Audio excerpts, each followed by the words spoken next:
ઓમ ગણેશ હર હર મહાદેવ। હવે આપણે અમાવસ્યાંત વૈશાખ મહિનાની શરૂઆત થશે, જે 18 એપ્રિલ શનિવારથી 16 મે શનિવાર સુધી રહેશે।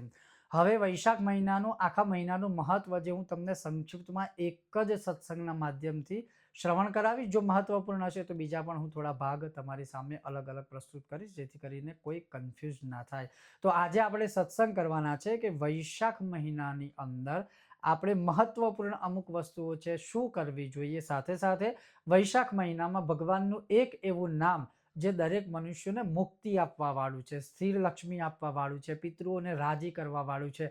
આજે આ વિષય ઉપર આપણે સત્સંગ કરીશું। જો તમને આ સત્સંગ ગમે, વિડીયો પસંદ આવે તો લાઈક કરજો, શેર કરજો ને ચેનલ પર નવા છો તો સબસ્ક્રાઈબ કરી અને જરૂર વિડીયોને વધુમાં વધુ સૌની સાથે શેર કરજો। તો ચાલો સત્સંગ શરૂ કરીએ। સૌથી પહેલા તો આપણા શાસ્ત્ર શું કહે છે કે ન માધવ સમો માસો ન કૃતેન યુગમ સમમ ન ચ વેદ સમમ શાસ્ત્રમ ન તીર્થમ ગંગયા સમમ। હવે એ શું છે?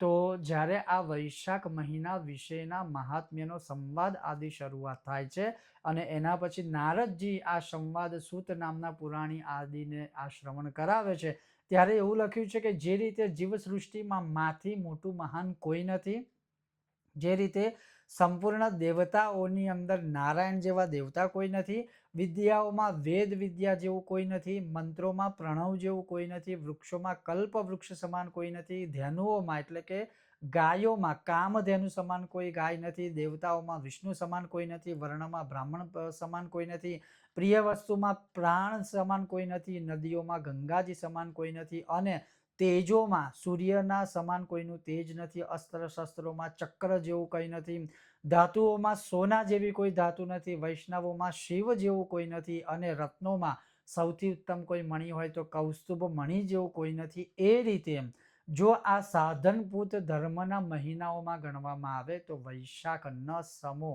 વૈશાખ સમાન કોઈ બીજો માહ નથી। એટલે અહીંયા શું કહેલું છે કે જે કોઈ પણ મનુષ્ય આ વૈશાખ મહિનામાં પ્રાતઃ તીર્થ સ્નાન કરશે અથવા તો કરે તો ભગવાન ઘણા રાજી થતા હોય છે। જે કોઈ પણ મનુષ્ય જે છે એ વૈશાખ મહિનામાં ગંગાજીમાં સ્નાન કરે છે તો એનાથી ઉત્તમ બીજું કોઈ નથી। કેમ?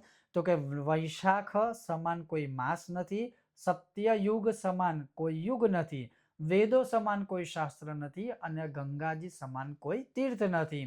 એટલે જરૂરથી આપણે આ કરવું જોઈએ। પછી આગળ વિશેષ રૂપમાં કહ્યું છે કે જળ સમાન કોઈ દાન નથી, અને ખેતી સમાન કોઈ ધન નથી, જીવનથી વધારે કોઈ લાભ નથી, અને ઉપવાસથી વધારે કોઈ તપ નથી, દાનથી વધારે કોઈ સુખ નથી, ને દયાથી મોટો કોઈ ધર્મ નથી, ધર્મથી સમાન કોઈ મિત્ર નથી, ને સત્ય સમાન કોઈ યશ નથી, આરોગ્ય સમાન કોઈ ઉન્નતિ નથી, ને ભગવાન વિષ્ણુથી આગળ કોઈ રક્ષક નથી। અને ખાસ કરીને અંતે કહ્યું કે વૈશાખ માસ સમાન સંસારમાં કોઈ પવિત્ર મહિનો નથી। તો પછી કરવું શું? તો કે આ વૈશાખ મહિનામાં તીર્થોમાં સ્નાન કરો, આ વૈશાખ મહિનામાં દાન કરો। શેનું દાન કરો? તો કે જળ દાન કરવું, એટલે કે પાણીનું દાન કરવું। હવે પાણીનું દાન કેવી રીતે કરવું? તો જ્યાં પણ તમને એવું લાગે કે અહીંયા આપણે પાણીનું દાન કરવા જેવું છે, કે જ્યાં તરસ્યાને પાણી પાવું, પશુ પક્ષીઓને પાણી પાવું, કે કોઈ શિવાલય હોય તો શિવાલયમાં દર્શન કરતા આવનારા જે ભક્તો છે ભક્તોને પાણી પાવું, વિષ્ણવાલય છે, વિષ્ણુ મંદિર છે અને કોઈ ભક્તો આવતા હોય દર્શન કરવા તો એમને પાણી પાવું, એ જ રીતે પશુ પક્ષીઓને પાણી પાવું। એટલે આ રીતે પાણી પાવું એને પણ જળદાન કહેવાય છે। તો આવું જે કોઈ કરે છે એના પિતૃઓ હજારો વર્ષો સુધી તૃપ્ત રહે છે। પછી આગળ વધતા ભગવાન એવું કહે છે પ્રપાદાન, એટલે આપણી ભાષામાં કહીએ તો પાણીની પરબ છે ને એ બધું હોય એને પ્રપાદાન કહેવાય છે। તો પાણીની પરબ કોઈ બંધાવે વૈશાખ મહિનામાં તો એનાથી ઉત્તમ પુણ્યશાળી બીજું કોઈ નથી। એ જ રીતે જે કોઈ પણ મનુષ્ય કોઈ થાકેલા માણસને, કોઈ તરસ્યા માણસને જો પાણી પીવડાવે તો એનાથી બ્રહ્મા વિષ્ણુ ને મહેશ પણ તૃપ્ત થાય છે। એ જ રીતે કોઈ પણ મનુષ્ય વૈશાખ મહિનામાં જળનું દાન કરે, પછી છાંયડા માટે છત્રીનું દાન કરે, પગમાં ગરમી ન લાગે એના માટે ચંપલનું દાન કરે, અને તરસ્યા માણસને શીતળ જળનું દાન કરે, તો અહીંયા લખ્યું છે કે એ મનુષ્યએ 10,000 રાજસૂય યજ્ઞ કર્યા હોય એટલું ફળ બ્રહ્મા વિષ્ણુ મહેશ એમને પ્રાપ્ત કરાવે છે। એ જ રીતે આગળ લખ્યું છે કે જે કોઈ પણ મનુષ્ય પંખાનું દાન કરે છે, જે કોઈ મનુષ્ય પંખાનું દાન કરે, જે કોઈ મનુષ્ય પાદુકા એટલે ચંપલનું દાન કરે, જે કોઈ પણ મનુષ્ય આ 2 દાન કરે છે તો યમના દૂતો પણ એનાથી દૂર રહે છે વૈશાખ મહિનામાં જો આ દાન કરીએ તો.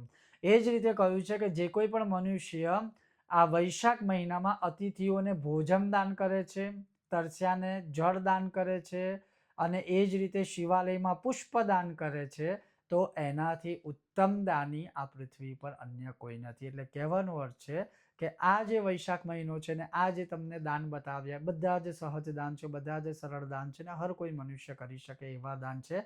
તો અવશ્ય આમાંથી તમે તમારી સ્થિતિ પ્રમાણે દાન કરી શકો.